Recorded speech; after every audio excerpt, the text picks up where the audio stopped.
Welcome to the Plan B CRNA podcast. I'm your host, Bobby Jones, and I'm so excited that you're here. The Plan B CRNA podcast is the only show made specifically for nurse anesthetists who are exploring options outside of their traditional career paths. This is the place to expand your mind and your goals as we uncover new ways to produce side income together. Journey with me as I go down various rabbit holes to explore the best Plan B options for you. This episode is brought to you by On-Call Capital. On-Call Capital is dedicated to educating CRNAs and other healthcare providers about investing outside of the traditional stock market. On-Call Capital also provides opportunities for you, yes, you, to create passive income and generational wealth while also lowering your taxable income through investments in the apartment and alternative investment spaces. If you haven't hit subscribe yet, make sure you do that right now so that you don't miss an episode. Thanks so much for joining me today, and now on with the show. Welcome to the rabbit hole on the Plan B CRNA podcast. I'm your host, Bobby Jones. Throughout my journey in finding a Plan B, I've gone down numerous rabbit holes to figure out which ones work for me. Since I've done some of this research already, I only think it's right to bring that information to fellow CRNAs to help aid in your search. As always, it's important for you, the listener, to do your own research and form your own opinions. Everyone's situation is unique, and a Plan B that works for one CRNA doesn't always work for another. Self-awareness is the key in any decision you make, since you must have an accurate grasp of your own strengths, weaknesses, and goals. Well, let's get to it then. Our rabbit hole for the day is dun dun dun, life coaching. Now, when I was in high school, I decided to try out for the track and field team. I thought I was pretty fast, so I wanted to be a sprinter. However, being in Middle Georgia, the track coach took one look at me and said, "You're a white guy. Go run long distance." So I tried to run some long distance at first, and I absolutely hated it. I was no good at it, and I had no desire to get better. But the camaraderie amongst the long distance team was amazing, and I really enjoyed the team building aspect. Eventually, I was able to showcase my abilities as a sprinter, and while I was happier doing what I loved, the fellowship there just wasn't the same. Now, fast forward 7 years. Some of my best memories of my mid-20s were when my wife and I lived in the small town of Green Lake, Wisconsin. While I was there, I was given the opportunity to coach long-distance track at the local high school. Sure, my background was in sprinting primarily, but my heart belonged to long distance now. I shifted my identity from mentee to mentor. And for 2 years, I had impactful coaching moments that I'll remember for the rest of my life. A few of those kids went on to run in college, but more importantly, I forged relationships that I still have with those students who are now adults today. I was able to take what I learned and pass it on, and it was incredibly rewarding. So, why do we only have coaches in sports? I could argue that the coaches that I had and the coaching that I took part in was far more than just centered on whatever sport it was that I was in at the time. It was often holistic in its approach. And in the last several years, I've actually gone through some changes in my life because, well, life happens and it changes you. I discovered Stoicism, an ancient philosophy of personal ethics informed by its own system of logic and its views of the natural world. It has provided me with a framework for living without the dogma of religion. As a result, I have sought to let go of my own ego, which often led me to poor decision making, and aim to maintain a will that is in accordance with nature and the world around me. I can hear your rolling eyes in the back of your head from here. In the words of President Business from the Lego movie, what a bunch of hippy dippy baloney. But I've often thought about how these ideas from Stoic philosophy could help others in their life's journey. Now, I'm going to go on a bit of a tangent here, so just try to stick with me. My oldest daughter just started middle school. Her identity is suddenly changing. She is no longer an elementary student. She is a middle schooler. This is normal and natural. A previous identity is being replaced by a different mindset, emotions, and behaviors that are considered more desirable. Sliding into a new identity is often easy when we believe that there's a better fit for ourselves. But an unplanned event can cause much more identity turbulence at a faster pace. This creates an emotional and communal disconnect, making it harder to engage with others and adapt to a new situation. The COVID-19 crisis is one such event, and we can't deny that there is a growing number of people out there looking for some kind of guidance in their own lives. Let's face it, many of us have had our worlds turned upside down as a result of the pandemic. Okay, so I get it. This is sounding more like a Thoughtful Thursday episode so far. When are we going to get to the money making part of all this? Well, we just had a massive perspective shift, and more folks than ever are hurt and confused. So many people have never stepped this far out of their own comfort zones, and they need help to do it. We have educators and mentors when we start new professions, and we have coaches that help us with athletic pursuits. But what about all these folks who are just struggling with life? That's where the life coach comes in. A life coach is a type of wellness professional who helps people make progress in their lives in order to attain greater fulfillment. They aid their clients in improving their relationships, careers, and day-to-day lives. In creating those strategies, life coaches target the unique skills and gifts of their clients while zeroing in on negative patterns that could be standing in the way of success. Some life coaches take a more general, all-encompassing approach, but there are some who specialize in helping people in specific areas. Some of those different areas include addiction and sobriety, business and leadership, dating and relationships, diet and fitness, family life, mental health and wellness, spirituality, and financial coaching. Life coaches can provide sessions in different forms as well. Many will meet with clients in person, while others conduct sessions over the phone or by video chat. I wonder about the intersection between life coaching and motivational speaking. Sometimes the two can be blended and the waters can get muddied. And I think of Tony Robbins here. He does a lot of public speaking at his huge conferences, but attendees are often split up into much smaller groups led by moderators/coaches. But a weekend or week-long conference experience is very different from the experience of multiple coaching sessions over a 6 to 12-month period. Now, there has been a rise in popularity of life coaching and motivational speaking.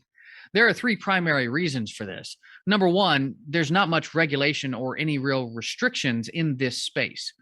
Number two, people enjoy making changes in others' lives. It's a noble cause.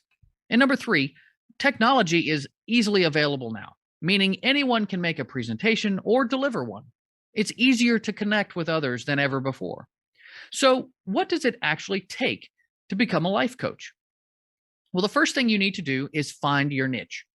Most life coaches focus on people's professional, personal, or romantic lives, while others focus on health and wellness. As a life coach, you'll probably touch on more than one of these areas with your clients, but it's important to find a certain specialty. Now, this may be obvious to you, whatever you happen to feel comfortable talking to people about. For me, that area happens to be finance and apartment investing. Once you figure out your specialty, you'll be in a great position to begin marketing yourself and your business. Now, the next step is to get a life coach certification. No, you don't actually have to have this to work as a life coach, but according to the International Coaches Federation, 89% of coaches do so. Plus, you'll find this certification process to be helpful in giving you credibility. You are bound by a certain ethical guideline, which provides a comfort to clients. It can also make you feel more legit and give you a boost of confidence when you're just getting started. Now, you want to find a course that is credentialed by an association like the ICF, which sets industry standards for ethical coaching. You can use ICF's training program search service to find a course that lines up with your particular set of goals. If you're looking to go into a certain niche, you may end up paying around $5,000 for your certifications, but most courses are in the $1,000 to $3,000 range. However, keep your eye out. There may even still be a few free ones out there. Next up, you'll need to set up your business. That means registering your business identity as an LLC or the like. Visiting the website for your state's Secretary of State will get you going in the right direction here. You can pay an attorney upwards of $1,000 to $2,000, or you can do it yourself for under $200. You probably will have a digital business as opposed to a brick and mortar building that people come to. This saves you a lot of money on the front end, and you can always transition later if business really gets booming. You'll also need to consider a marketing plan for your business. Keep in mind, this venture requires a good amount of self-promotion. As with most service-based businesses, the best referrals will come from word of mouth. You can start with free, mini, or discounted sessions to folks who are already in your network. If they're happy with your services, then you can ask them to spread the word to their networks and provide you with a customer testimonial for your website. You can network with other coaches in your area or pay for some online advertising, which takes us to our next step, creating your digital footprint. We live in a social media world, and your digital presence is vital to your success. You need a strong business domain name and a good computer and camera to take pictures, record videos, and conduct online sessions. You'll want to make sure your internet can keep up too. An important piece is knowing where your customers are. When I really started working on my digital footprint about a year ago, my apartment investing peers told me I had to get on to LinkedIn. I purchased memberships for LinkedIn Sales Navigator, WeConnect, and a coach for LinkedIn sales. But my niche isn't other apartment investors, it's healthcare providers. And while many other CRNAs may have a LinkedIn account, they don't really use it regularly. In fact, many create an account because they're told that they should have one, and then they never look at it again. So what do they actually use? They use Facebook. They use Instagram. That's where I needed to be. So I spent money and spun my wheels for several months before realizing my own error. You may even want to consider taking some branding courses that come with coaching around creating your brand, how to style things for social media, how to write copy, and produce content. While there's a lot of free education about this online, a course could help put it all together for you. Next up, you'll need to decide how you'll work with your clients. Think of this as an evolving process instead of a one and done decision. As you develop your approach, you'll find that clients are gravitating to certain services more readily. Some folks like to offer a variety of packages, such as individual 30-minute sessions, or a dozen 60-minute sessions, or 4 90-minute sessions. You may determine that your clients need something that's more regimented, so you set up once a week sessions or once every other week sessions for a set length of time. Maybe your program is only for 3 months, or maybe it's for a year. It's up to you to work with your clients to tailor what you offer to what they need and respond to the best. But it's important to have clear goals and expectations that you set up front. Okay, now it's time to price your services. Again, this depends on how you approach working with your clients. Are you doing it by session, or do you have a particular package or program that you want to offer? Is this an ongoing relationship with different types of touch points here? And I know by now, most of you are wondering, come on, man, just tell me how much I can make. It's difficult to put a price on helping people change their lives. So you'll have to figure out what your own time is worth. For reference, though, life coaches are charging anywhere between $75 to $1,000 per hour, depending on their services and qualifications. Again, this depends on whether you charge for individual sessions or programs, but you will want to try pricing out what your hour is worth and go from there. Keep in mind, certain coaches have higher income potential than others. An executive coach can charge anywhere between $12,000 to $25,000 per client, meaning a handful of clients can easily push you over the six-figure mark. Most other life coaches charge between $1,500 to $4,000 per client per month. So let's do some math here to see the potential. Let's say you want to have an ongoing relationship with clients and you develop a 3-month program. At a cost of $2,000 per month, that means one client nets you $6,000. If you're able to get 10 clients in a year, that nets you $60,000. The average life coach with less than a year in practice has 6 active clients, but the average number of active clients for a coach with 10 plus years of experience is 15. So it's safe to assume that you can average somewhere in the middle of that after you get your legs under you. Last but not least, you'll need to invest in some continuing education. Yeah, that's something that we're all well versed in as healthcare providers, whether that's keeping up on your reading, attending seminars and workshops, or just being active in communities on social media. The better you are at delivering your services and developing tools in your toolbox, the more value you can provide to clients. This is a business expense that is necessary to help you scale your business and remain relevant to clients. All right, here we are. It is pros and cons time. So, pro. This is a flexible gig that can really accommodate your schedule. You can schedule clients around your current work schedule, and you can cap the number of clients you have based on what you can handle. Con, creating a social media presence can take a lot of time and effort, and it really takes consistency before you start seeing real results. Trust me, I know. Pro, This is a pretty easy business to set up and run from home. If you have a computer and good internet access, you can get things going. Con, you are expected to be positive, confident, and full of energy all the time. Yeah, that's not really an easy thing to do, is it? Pro, earning potential is really pretty high for this career. There are no set fees for what you do, so you can set the prices at what you want, given that you are providing enough value for people that they find your services worth it in the end. Now, I've got a couple of pros/cons here. Pro/con, there is a low barrier to entry. Startup costs aren't too bad, being that you can get started for as little as $1,000. Plus, you can start coaching before you even get any certifications. While this is great on one hand, since you can test it out before expenses get out of hand, what's to keep other folks from doing the same? That means you could have a lot more competition along the way to your success.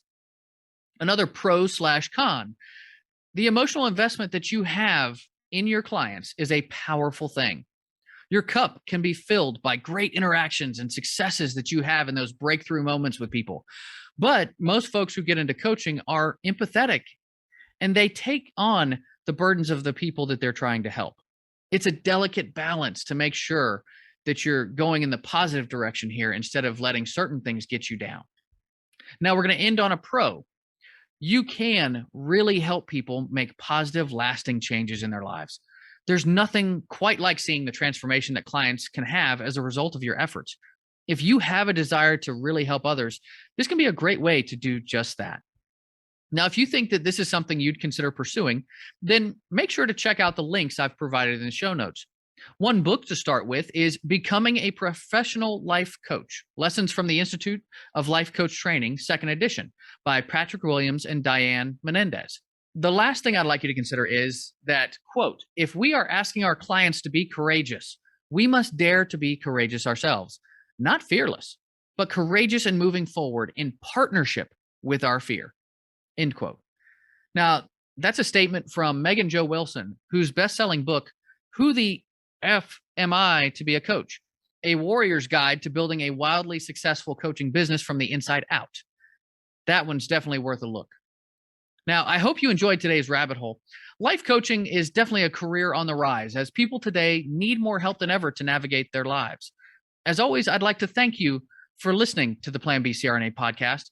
If you found value today, make sure you hit subscribe so that you don't miss an episode. I also want to hear from you. If you have a question, comment, or potential rabbit hole topic that you'd like me to cover in an upcoming show, make sure you rate and review on your podcast player. I check those all the time and cover those questions in future episodes.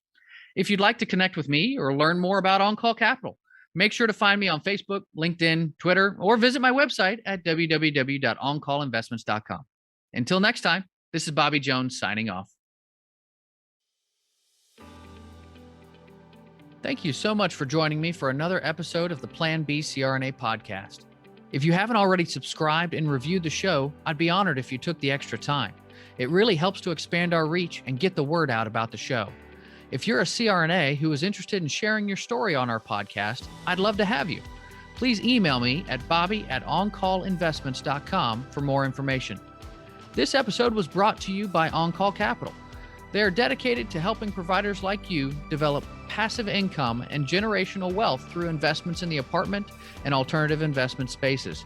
Feel free to check out their website at www.oncallinvestments.com and subscribe to their free educational email series. You can find On-Call Capital on Facebook, Instagram, and Twitter. You can also check out our YouTube page, where you'll find all of the show episodes along with other educational videos. Thanks for listening, and we'll see you on the next episode.